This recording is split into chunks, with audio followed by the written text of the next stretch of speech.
Hola, buen día, ¿cómo les va?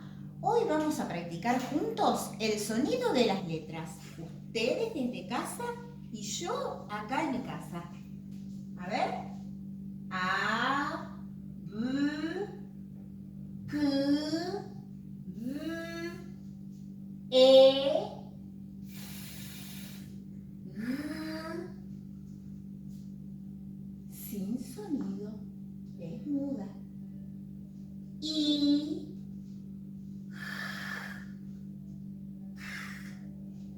L, M, N, Ni, O, P,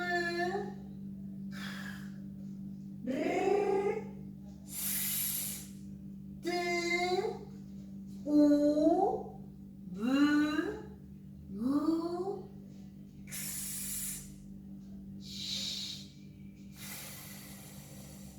Llegamos al final del abecedario. Todos los días lo van a hacer en casa, ¿sí? Les mando un beso grande.